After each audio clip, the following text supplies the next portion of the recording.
যারা সেবা করার সময় তারা দেখেন না যে কোন সমাজের মানুষ, কোন সম্প্রদায়ের মানুষ। ভারত সেবাশ্রম সংঘ, রামকৃষ্ণ মিশন, ইসকন, কার্তিক মহারাজ, অন্যান্য সাধু সন্তরা যারা রয়েছেন তাদেরকে প্রত্যেক মুহূর্তে আঘাত করা। কি উদ্দেশ্য? না সংখ্যালঘু সম্প্রদায়ের মন জয় করা। মমতা বন্দ্যোপাধ্যায় ভুলে গেছেন যারা সংখ্যালঘু সম্প্রদায়ের সাচ্চা মুসলমান মানুষ, তারা যারা নিজের ধর্মকে অপমান করে তাদেরকেই ঘৃণা করেন, তাদেরকেই ভয় পান। কিন্তু মুখ্যমন্ত্রী বলছেন আমরা কোনো ভারত সেবাশ্রম ইসকনকে আঘাত করিনি। উনি তাহলে রোজ মিথ্যে কথা বলেন, সেটা স্বীকারোক্তি দিন। ওনার প্রত্যেকটা কথায় উনি ওই হতে পারে যে গরমে মাথা ঠিক নেই, আমি বলবো বিশ্রাম নিতে।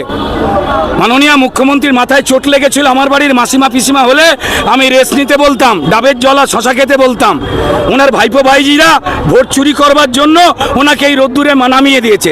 আমার বাড়ি ঠাকুমা পিসিমা হয়ে গেলে সেও ভুল বকতো, দিনের বেলা বলতো গুড নাইট, রাত্রিবেলা বলতো গুড মর্নিং। রুদ্রদা, হিন্দুরা সত্যি সহনশীল, বারবার একটা ধর্মের উপরে আঘাত করা হয় এবং হিন্দুরা কিন্তু সংগঠিত কম হয়, চুপ করে থাকে। দেখুন, হিন্দু ধর্মে সনাতনে কোনো জায়গায় লেখা নেই যে আমরা ঘোড়া ছুটিয়ে বা তরোয়ার উড়িয়ে বা ত্রিশূল নিয়ে আমরা বিভিন্ন দেশ দখল করার কথা বলছি।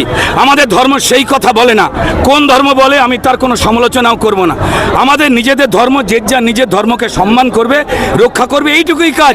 যারা মুসলমান সম্প্রদায়ের মানুষ তারা ইসলাম শান্তির কথা বলে, কিন্তু দুর্ভাগ্যের কথা হচ্ছে যে ইসলাম ধর্ম, যে পবিত্র কুরআন, তার আয়াত, তার হাদিস, সেখানে কোনো জায়গায় লেখা নেই যে চোরেদের পক্ষে থাকতে হবে, চুরির পক্ষে থাকতে হবে।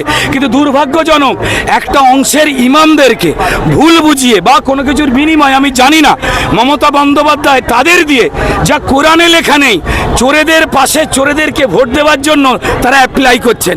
আমি সেই ইমাম সাহেবদের করজোড়ে বলতে চাই যে ইমাম সাহেব, আপনারা অনেক তো জানেন, ইসলাম কোরআন আমাদের থেকে অনেক বেশি জানেন, কিন্তু আমরা সনাতনী হয়ে এইটুকু পড়েছি যে পবিত্র কোরআনে আল্লাহ কোনো জায়গায় বলেননি, আপনাদের নবী কোনো জায়গায় বলেননি যে চুরি করুন, চোরের পাশে থাকুন। তাহলে ইমাম সাহেবরা আপনারা কেন এই লিফলেট বিলি করছেন? যারা হিন্দু মুসলমানের চাল ডাল চাকরি ঘর লুট করলো, আপনারা তাদেরকে ভোট দিতে বলছেন কেন? রাজনীতির পথে আপনারা আসছেন। আমি জানি এখনো শুভবুদ্ধি সম্পন্ন বেশ কিছু ইমাম সাহেব রয়েছেন যারা এর তীব্র প্রতিবাদ করছে। কেউই চোরকে পছন্দ করে না। রাস্তায় যে ছেলে মেয়েগুলো চাকরি পায়নি, সেখানে যেমন সনাতনী বাড়ির সাবিত্রী বসে আছে, ঠিক তেমন মুসলমান বাড়ির সালমাও বসে রয়েছে। যেমন হিন্দু বাড়ির শান্তনু বসে আছে, তেমন মুসলমান বাড়ির শরীফুলও বসে আছে। তারা সবাই এই অন্যায় দেখছে।